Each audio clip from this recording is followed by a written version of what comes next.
Ready?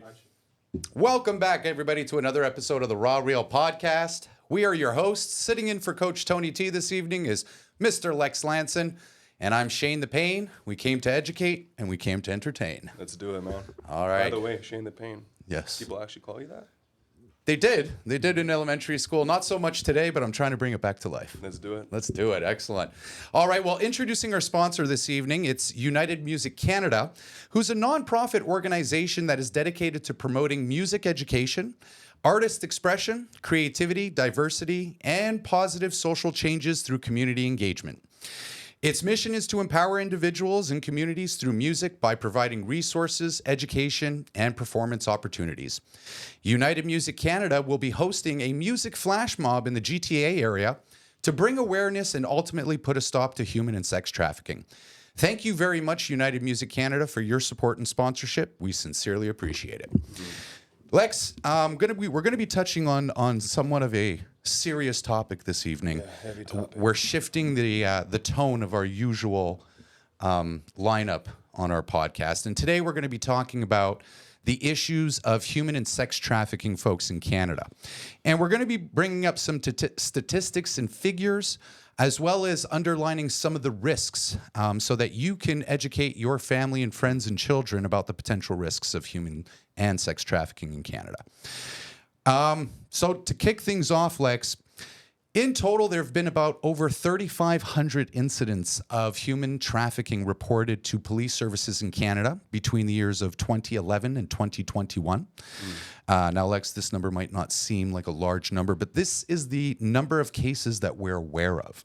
Yeah. So the potential for this number to be a lot greater is very high. And, you know, I'm just going to stop here and ask you, Lex, did you ever think that this was something that was hitting this close to home?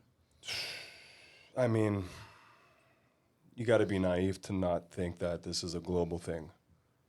But when you hear it so close to home, it's definitely shocking because I got two kids, you know, a 2-year-old, a 10-year-old, and just knowing this stuff in the back of my mind, sometimes my son asks to go play outside, and it's just like... It's not the same like when we were growing up, right? We had so much confidence in our neighborhood and our communities that we felt as though our neighbors would keep us safe, right? Absolutely. But now the reality is that it's not looking like such a safe landscape anymore for our children. There are a lot more predators out there who are looking to harm the women and children in our communities. And here's a statistic. 83% of human trafficking cases that were reported in metropolitan areas. It's also reported that 96% of the victims of human trafficking are women and girls, and 81% of the accused were men. Now, this is one of the fastest growing crimes worldwide, and as of July 2022, Nova Scotia had the highest rate of human trafficking in Canada. I think this has to do with the fact that that is a province that receives a lot of its commerce via sea, right? A lot of it comes into the ports in and they're out. right by the ocean, so Exactly. it's like, what better place? Exactly. And ladies and gentlemen, we want to bring up some of the, situations where people could be most vulnerable or susceptible to human trafficking and sex trafficking.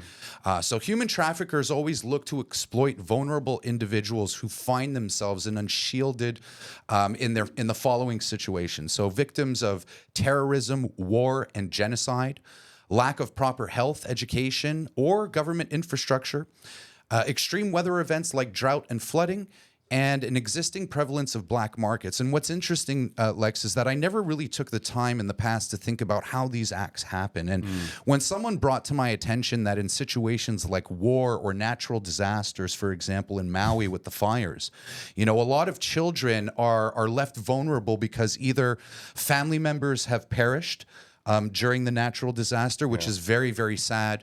But at the same time, I mean, these children are left without any other family members, and they're left to be living on the streets to survive on their own.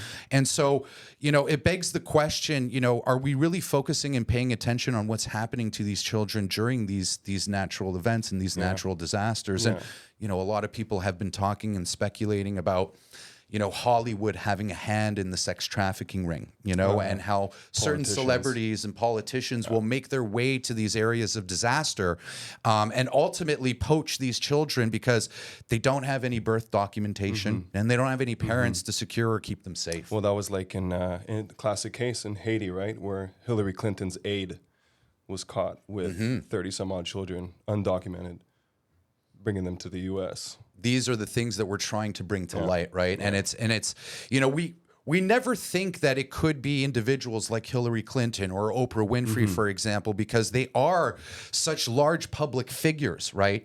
But I definitely think that we should be investigating and exploring all these possibilities, because our number one objective today should be keeping these children safe. But what's more is that there are some populations that are at an even higher risk of human trafficking, such as unhoused youths, refugees or migrant workers, those with substance abuse disorders, survivors of other forms of past violence, members of minority population based on sexual or gender identity, people with disabilities, and individuals who've been in foster care or juvenile facilities. Now, this one shocked me. It literally did, because, ladies and gentlemen, our tax-paying dollars go to fund these programs to, take children off the street, make sure they're being taken care of, if obviously, whether it be an orphanage, a group home, or foster care, for example. And it was a real eye-opener to learn that some of these things were happening within these institutions that were meant to protect children altogether. To get children back up on their feet. Exactly. And it's like, now we're coming to the realization that some of these children are becoming victims in this situation, when really we're putting these services together, like you said, to start these children off on the right foot. Right. And I think that we have to have a much broader discussion on how we can implement further safeguards into safeguarding our children in these situations, right? 100%. Because at the end of the day, they don't have a primary caretaker to oversee the wellness of that child. They're on their own, for lack of better words. And they're in the care of social workers, and I don't know what the vetting process is of these individuals. And they don't have any prominent family figures to make sure that these individuals are being maintained. Nobody checking up on them. And being safe, exactly. Another devastating thing about this, ladies and gentlemen, is that human trafficking is now the largest organized crime in the world, with a child being prepared for sexual exploitation every 2 minutes. And children between the ages of 11 and 13 being sexually exploited anywhere between 100 to 1,500 times per year per child.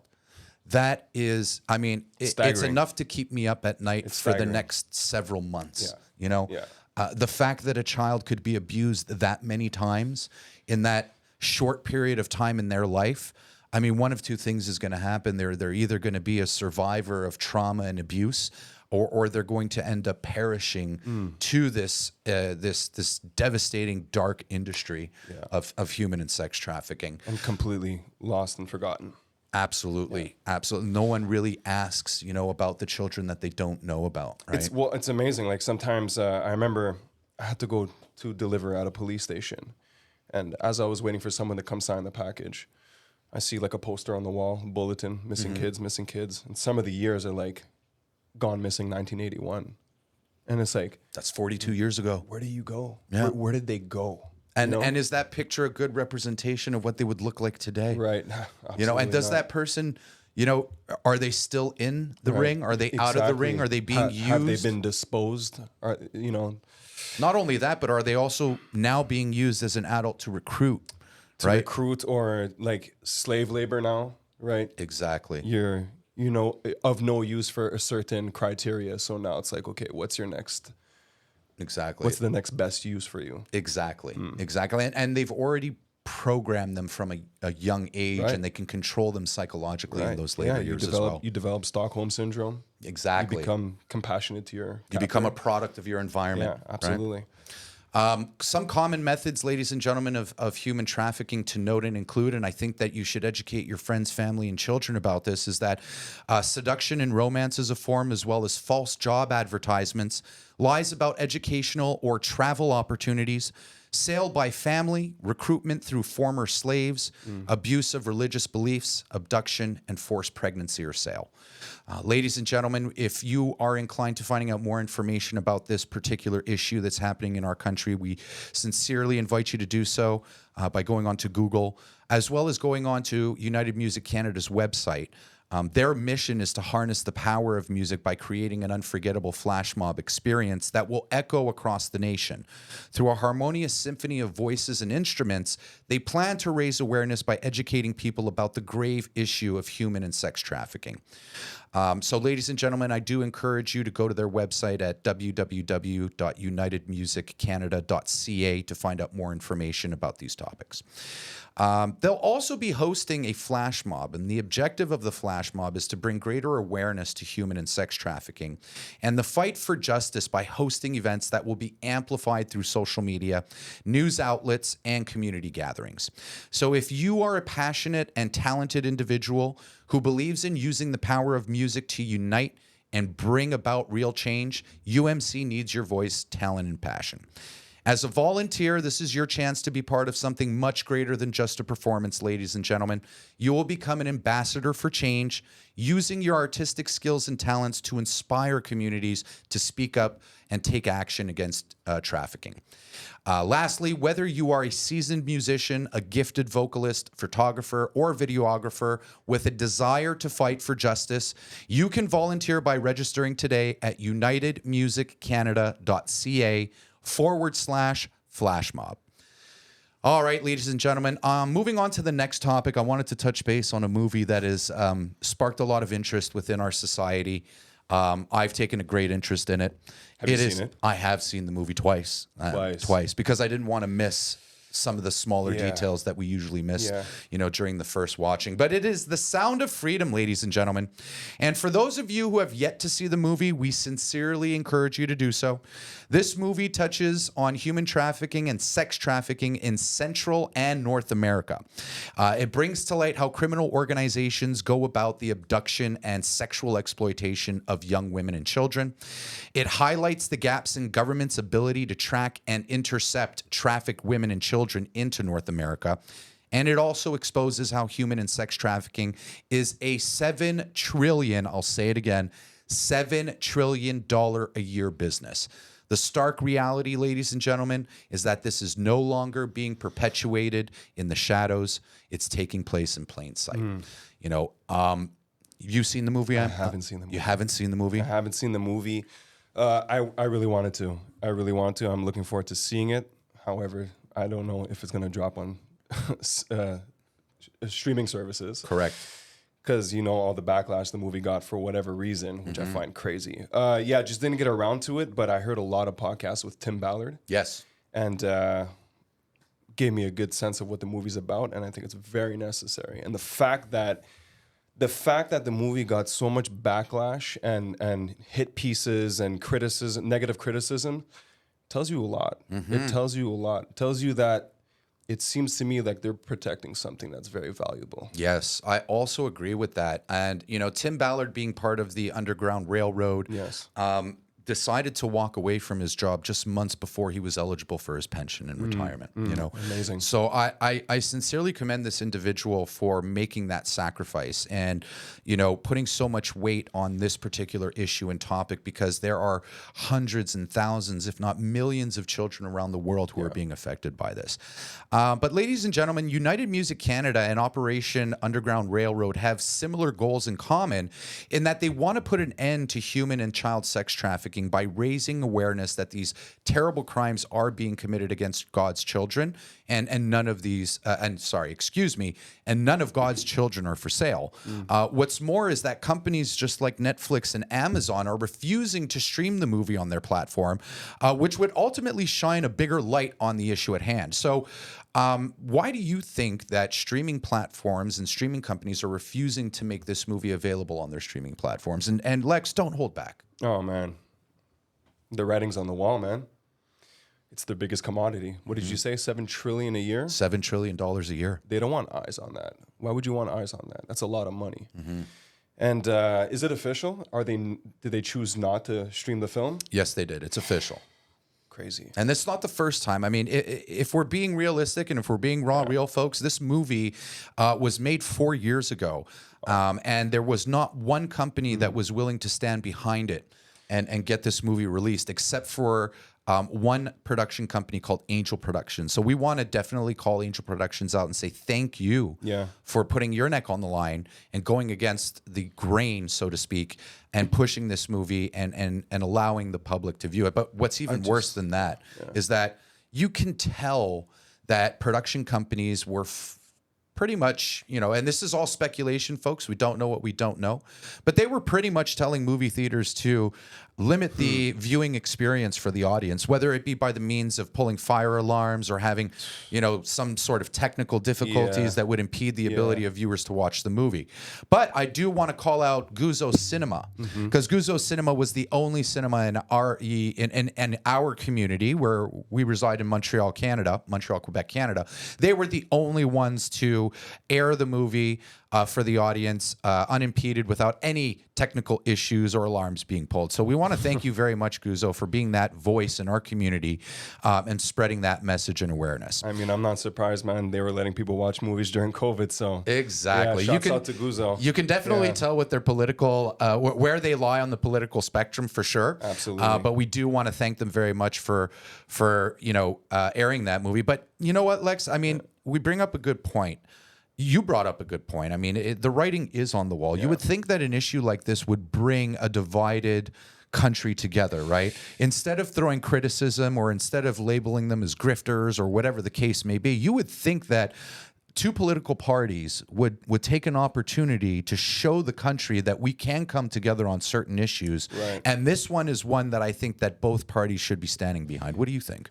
Well, if we're talking about the U.S., I feel like, from my perception, I feel like the Republicans supported the movie. Democrats obviously had nothing to do with it. And you would think it would bring some people together, but unfortunately it seems to have divided people more. A lot of people want to categorize it as, conspiracy theories. I know people very close to me who still consider this business to be nothing more than a conspiracy theory, which is wild to me, right? Because it's just, how do you explain kids going missing, never showing up again? And then you could show them statistics, everything, and they still won't buy it. So it's just, in a weird way, it's caused more divide. And I think it's in part to do with, it's an ugly reality and people don't want to accept it. Yes. And so they'll just bury their heads in the sand about it. And if I could add, one thing that I found shocking was how nobody in Hollywood was behind this movie. Nobody. And especially an industry that within the last, 4 or 5 years has been just riddled with the adrenochrome rumors and all that pedophilia type of stuff. You would think now would be the time to show solidarity with such a film, to at least expunge yourself of the rumors, but there was none of that. Well, there was only one celebrity by the name of Mel Gibson. I'm sure you were most familiar with him, but absolutely. I think that obviously media in Hollywood won't put a good light on him because they had spent so much time trying to defame him in his career. And then what brings me to another point that you had mentioned. Is it not? If the Democrats are not stepping up to the plate and talking about this, it's causing people on the opposite side of the spectrum to paint a picture about Democrats, because if you're not speaking up against it, it means you're part of it and you're willing to accept it, which I'm pretty sure, ladies and gentlemen, irrespective of which side of the political spectrum you're on, you can agree that this is a bad thing and this is a devastating issue that we need to address and tackle. 100%.